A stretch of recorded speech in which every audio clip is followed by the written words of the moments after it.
Hello, I'm Sue Stockdale and welcome to the Access to Inspiration podcast, the show where you can gain inspiration from people who may be unlike you. We hope their stories and insights enable you to transcend your day-to-day challenges and reflect on what you are capable of achieving. Well, if you have ever wondered how a composer gets inspired to create great works of music, then you might get the answer here from today's guest, Chris Tolley. Chris has always loved music and used to read music scores in bed as a child. He has worked with the really useful group, Andrew Lloyd Webber's company, and today composes music for film, television and advertising. Chris has kindly provided a bonus track for us that you'll find at the end of this podcast. It's a track from his latest album, Home, which was published in January. So keep listening to hear the track titled Snowfall at the end of our conversation. So welcome to the podcast, Chris Tolley. Thank you. It's nice to be here. Now, take us into your world of composing. I'm really fascinated to find out more about this, Chris, today, particularly when our podcast is focused on inspiration. And I imagine that that's a really important part of the composition process.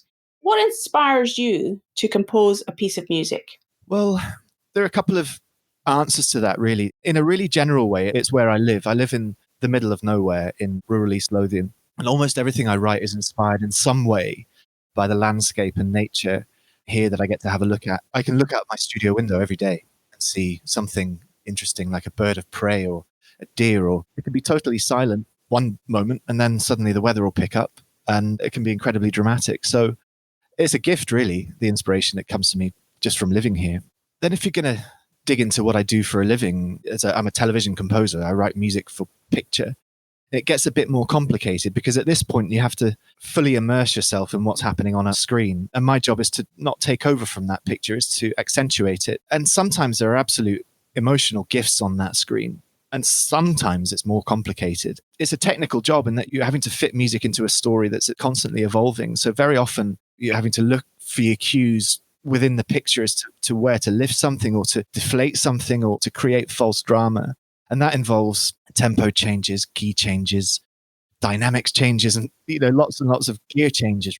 So just in terms of that process, Chris, then, when you're writing music for television or film, do you have to watch the whole film and then think about where you're going to put the music in? Or are you watching it sort of shot by shot and then working out at that moment how you're going to translate what you're seeing into the music? Two answers to that. Depends on the producer, because the producer or director might send, if it's a on the fly kind of job where they need something yesterday, they'll send it as they've done it, so scene by scene. You'll get a brief and it could be, for example, the scene where they're rebuilding a World War II aircraft and the aircraft's taking off, so you've got the drama to create that. Or sometimes they'll send you an hour's worth of music and say, if you've got to know the producer very, very well, they'll say, look, off you go, no brief, fill your boots kind of thing and get on with it, which is interesting sometimes when you do that. It's sort of, you're solving a problem for them. And what's your preferred way of working then? Do you like that effectively blank sheet of paper, Chris, or do you like it more clearly defined? I like a blank sheet of paper. When you've got that relationship with somebody and you know them really, really well and they know your music really, really well and they trust you just to go and do what you want, and you're not going to do anything crazy with it because, as I said before, the whole point of my existence is not to take over from something. It's to bring something to life. Sometimes it can feel a bit regimented if somebody sends you a 2-minute, they're called cues, a 2-minute cue, and tell you what to write to it. Then, they're pulling away the creative freedom with that. So ideally it's more complicated, but I prefer the whole shebang at once because then I can do what I really want. I'm fascinated to learn more about the whole composition process. So let's take a step back. How did you get into your career in music in the first place, Chris? Well, it's been a long and quite windy and windy road because I actually didn't start writing full-time until probably half a decade ago. So I started off, left school, went and studied at university because that's what you're supposed to do, I suppose. I didn't really engage with what I was studying. It was ancient history. I was interested in it, but not from a real academia point of view. I grew up and really, really got into playing music, interested in playing music professionally or being in a professional environment at university where they gave me a scholarship and to study classical piano. And then I went to America for a summer abroad and met a jazz pianist over there. And that's what really, really focused me into understanding that I wanted to do it as a career, because he taught me that music didn't have to be following what's written on a page, as classical music is. It could be improvised, and there was a huge amount of freedom and stuff. And I'm a creative musician rather than a technical one. So that really got me interested, and that really got me the bug. And then I moved to London, decided I wanted to find my career in the music industry, and got a job working for a West End production company, which is owned by Andrew Lloyd Webber. Worked my way up there, and I was working, basically planning West End shows, the music side of West End shows, and editing songbooks and planning concerts and all that sort of stuff. And so I was working quite closely with the composer at points, and working as a rehearsal pianist with these amazing West End stars. And that was infectious. Then went to Radio 2. We worked very closely with Radio 2, who used to put on a lot of our concerts. And I worked on an opera talent show with Dame Kiri Te Kanawa there. I worked as a judge on that and kind of planned the whole thing. Listening to these pieces of music that I'd never really listened to before, these Puccini arias, these Verdi arias, I could list them, and everybody who knows opera knows what I'm talking about. And the melodies in them were just amazing. And coupled with the West End stuff, I started to really get ideas in my head about how I wanted to work. And I started to think, actually, I can do this. I can write melody. I enjoy doing that sort of stuff. It sounds like there was quite a few key moments of inspiration along the way there, with the jazz pianist in America, with your experience with the opera and so on. Would I be right in saying that those were inspirational moments for you? Absolutely. And in very different ways. I will always focus on that jazz guy as being such a sort of minor moment in the history of the world. This guy who's just in New England, we just sat and we just sit and have a beer and we talk about jazz, and he taught me about jazz. I'll always focus on meeting this jazz pianist as the big, big inspiration for me, because it really opened up a whole new genre of music to me. From the age of 6 to the age of 21, I had never given any other genre of music a time of day. I was always sat there playing Rachmaninoff, playing Mozart, listening to all this stuff. And I used to sit in bed as a kid, as a 10-year-old, and read Mozart scores. Nothing else was allowed in, because I was so in love with this stuff that nothing else mattered. So to have this sort of thrust upon me, and then I heard the guy play, and I thought, oh, hang on a minute, this is really cool. And that just made me open to all sorts of things. And then if you go down the Lloyd Webber route, honestly, I don't like musical theatre, particularly as a genre of music. I respect it. I wouldn't sit there and listen to it. You're not going to turn down that kind of opportunity. So I went and I did it. And I did it for 5 years. And as I say, I respect it. And I saw the way that kind of stuff was written and the way that it all came to life. And then the opera stuff, I mean, my word, you sit in a room with a 25-year-old soprano singing these arias, it just takes your breath away. I would argue that Puccini is the greatest writer of melodies that's ever lived. These amazing things. And those 3 things are very interesting points that really have, I would say all of them, genres of music that I wouldn't ordinarily have sat down and listened to or studied. Whereas now I listen to, all of them bar after 5 years of working on a particular composer's music, you tend to retire from listening to that sort of stuff. So how did these points of inspiration and broadening your input of musical inspiration, how did that then all come together in you doing it for yourself? The first thing I ever wrote was for my wife to walk down the aisle to when we got married, because music was so important to me that I didn't necessarily want it to be the traditional kind of bridal marches and things. So I wrote this piece of music, and it was obviously emotional doing it. And it was all right. Looking back, I wouldn't have written it in the same way. But back then, 11 years ago, it was good. And in that environment as well, nobody's going to tell you they don't like it at your wedding. So I had this ego gets a lift moment. And I thought, this is brilliant. I want to do this for a living. And so a couple of years down the line, we left London. London wasn't great for me. I'm not a city kind of guy. I grew up in the countryside. We both felt that we wanted to move away from London. So we kind of hit the reset button, left London, and I got a job working for Yamaha, working 3 days a week. And it was very, very relaxed, very chilled, selling these amazing pianos, these really posh pianos. And they wanted to do an advert for Classic FM, and they couldn't get hold of the music they wanted to use because of a rights issue. And so there was a bit of umming and ahhing. And I just gently put my hand up and said, look, God, can I have a shot at this? I think I could do it. It's only 30 seconds, nice, gentle thing. And they said, fine, yeah, you can do it. We're not going to pay you for it, but you can do it. And so I did it. It went down really, really well. Most importantly, it went down really, really well by the owners of Classic FM, who are global radio, who came back to me and said, this is really cool. Do you fancy joining our roster of freelancers to write ads? So I did it and started to build up enough of an income, frankly, where writing these commercials for them. So I went freelance. And then I signed a publishing deal quite early on. I was really, really lucky. which means that I had essentially an agent, somebody who could look after all my work, and then they would look after all the income from it. Then I signed a recording contract, which has meant that I can, on top of my TV work, it means I can write the stuff that I want to write. So it's been this sort of really quite fast flowing jigsaw puzzle that's come together pretty quickly. After having worked on the industry side of things, I'm now able to be the artist instead of being the guy who supports the artist, which is great. Hi, it's Sue here. Well, to ensure you don't miss any of our other episodes of Access to Inspiration, make sure you are subscribed on Apple Podcasts or sign up to our newsletter by going on over to our website, accesstoinspiration.org, and you'll see the sign up box at the foot of the homepage.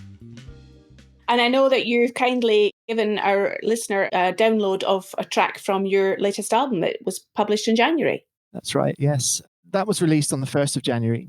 It was kind of a long time coming because I wrote it in March during lockdown, because all of my work, my paid television work, just evaporated overnight. It was gone. And it was a funny situation to be in because it was a sort of stress-free kind of thing because everybody was in the same boat and you couldn't really whinge about it too much. And I thought, well, what am I going to do with my time? I can't just not, I need to keep my skill levels up. And so it sort of gave me this gift of time when I could work. Obviously, I had to look after the kids and stuff. So I sat and beginning of spring, I wrote the first track of the album, which is called First Light, because it was a beautiful sunrise. And with young kids, you're up very early in the morning, so you get to see a lot of sunrises. So I wrote that, and this sort of idea formed of writing loosely about the duration of a day. And I say loosely because there's a track on there called Snowfall, which was released as a single back in December. So you don't get snowfall in March. So it's this sort of imagining of a day, one day throughout the year, as it were. And it was great because I could just sit and write about all these. I talked about the inspiration around me, these amazing things like the birds of prey, and go for a walk, an hour walk, and there's your inspiration there. You go home and sit and write it down. So it was this sort of lovely, sort of free-flowing gift that I got given. That's fantastic. So out of what might have seemed difficult circumstances for some, the lockdown that many of us experienced with COVID, you took that opportunity to actually use it as an inspiration for a new piece of work. Yeah, we were best placed here out of anybody, and certainly any of our friends. As I say, we live in the countryside, we've got a nice big garden, all that kind of stuff. But also, my wife works from home. She's worked from home since we moved from London. And obviously, I've got this studio in our house, and I love this place as well, and we weren't allowed to leave it. Perfect. It would be churlish to say that it wasn't stressful because people were dying, people are dying. And so there was obvious stress going on in the sort of bigger picture, but the stuff that you can control within our four walls in our house, that was something that we worked out, a kind of system where I would work in the morning and Anna would work in the afternoon because she'd work on American time. You'd hang out with the kids and the focus was on the kids. So you didn't really focus so much on the news and you kind of put your phone in a drawer sort of stuff. And I did think, what are you going to do? You can't just sit and whimper about the whole thing. Do something creative. And I've got all this equipment here that I can use. And there's a real release being able to do it. Yeah, certainly. One of the challenges that creative people can face is a level of perfectionism in that their work is never, ever really finished. How do you manage with that challenge, or is it not something it's an issue for you? When do you ever say it's done? Well, I mean, that's a deadline, isn't it? Deadlines are always going to tell you when something's finished. It's a funny one for me because in everyday life, I'm a walking disaster. Tidiness, I'm awful, and organization and things. But you get me in my studio and shut the door, then it's perfectionism and pedantry, frankly. You listening to stuff. But there is a point at which you have to, and I've learned how to do it, the point at which you've got to say, look, that's all right. That's all right. It's going to be signed off. Because, of course, almost everything I write is for somebody else. You have to work out the way in which you're going to say, okay, that's going to fit that perfectly. And the reality is somebody's not going to come back to you and say, look, can you just make that B-flat clarinet's a bit sharp at the top of bar 17 kind of stuff. That to my ears it is. But, you've got to relax a little bit and just and let it go. And how did you do that when it was writing your own album? Because I imagine then, do you have somebody else's deadline to work to? Or is it whatever you produce yourself is the deadline? Well, the deadline with that was more of an industry-focused one. The reason it's taken so long to get the album out is that the focus was on finding the record label to release it, and they'll come back and ask to change stuff and suggest that this doesn't quite fit that sort of thing.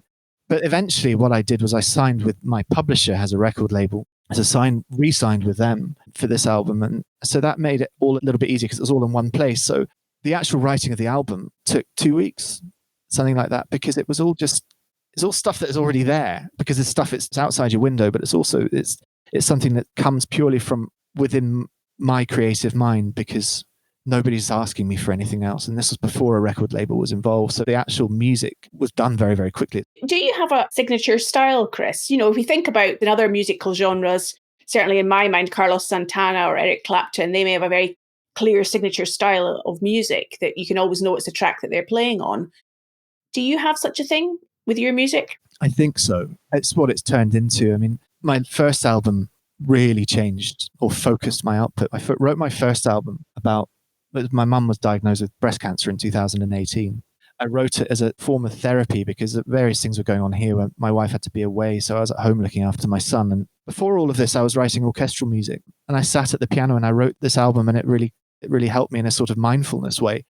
So if I'm playlisted by the BBC, by Radio 3, they always call it neoclassical or contemporary classical, which frustrates me a little bit, because what is contemporary classical music? People have to categorize stuff, and it doesn't have to be in a category. And actually with that album, that first album, it's somewhere between, if you're going to look at BBC radio stations as a focus for genres, it was between Radio 3 and between Six Music, the kind of alternative stuff. And Classic FM loved it, but it wasn't quite classical enough for them.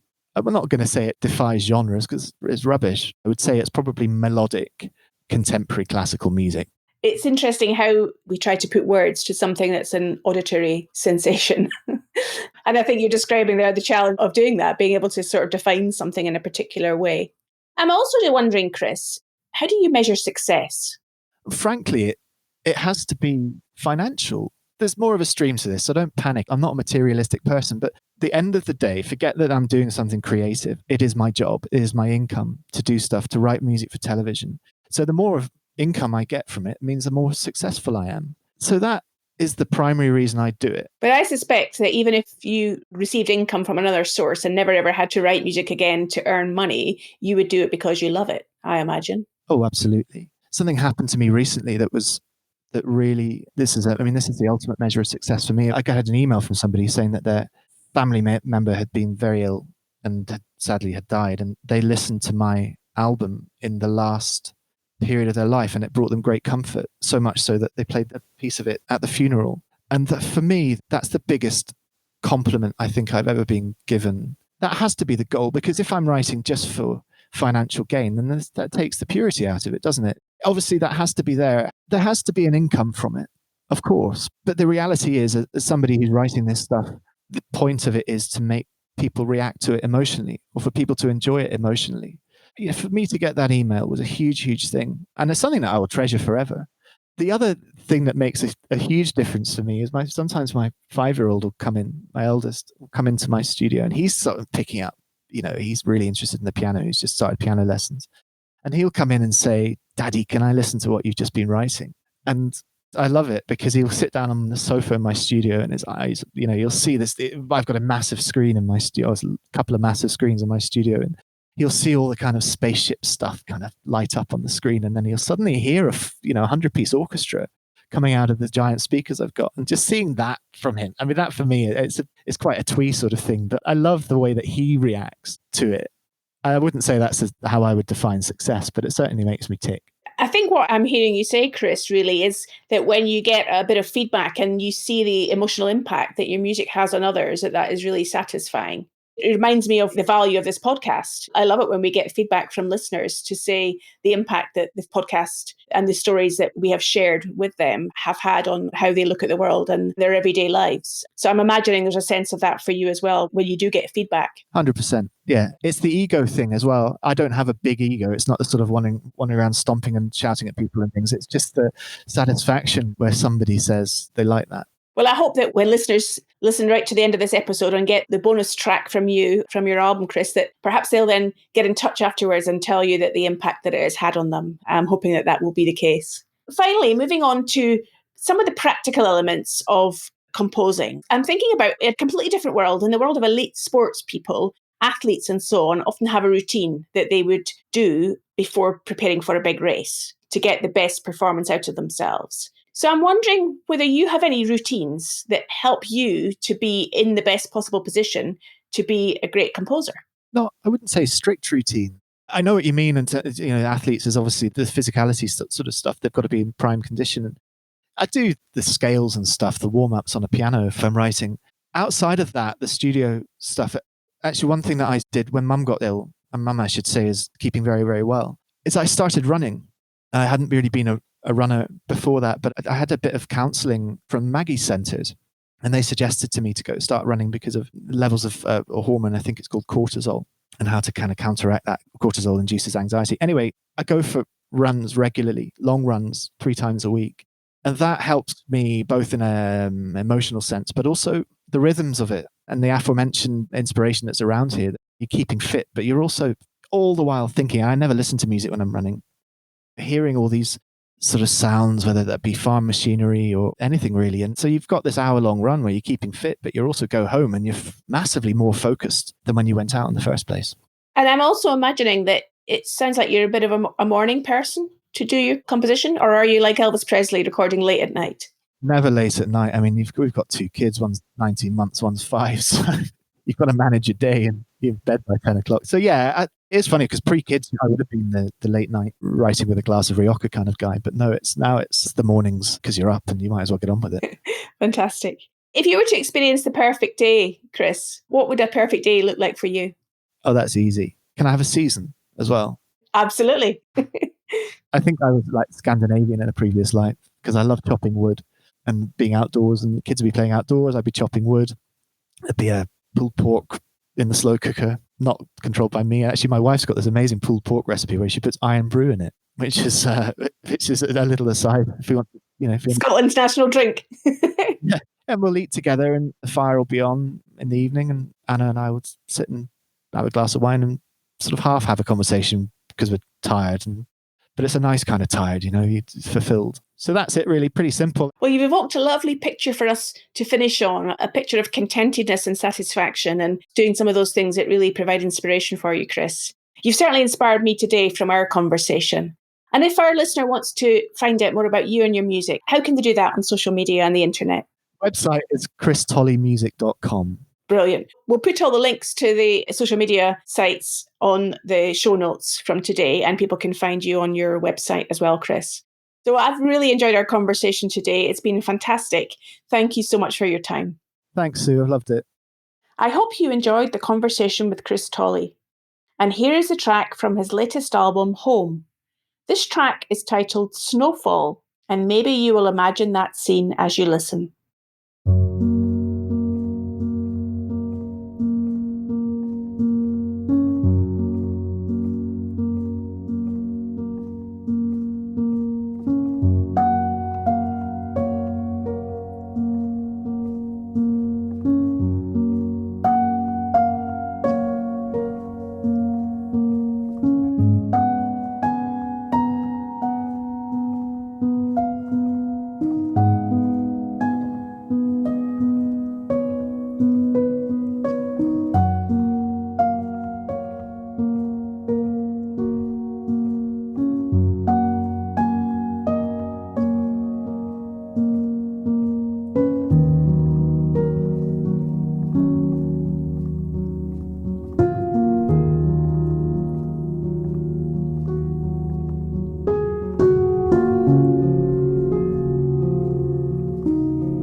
Next week, I will be talking to Caitlin Cromit, a millennial who is intent on creating greater connection between the generations, and even founded a non-profit to do just that. Look forward to connecting with you again then.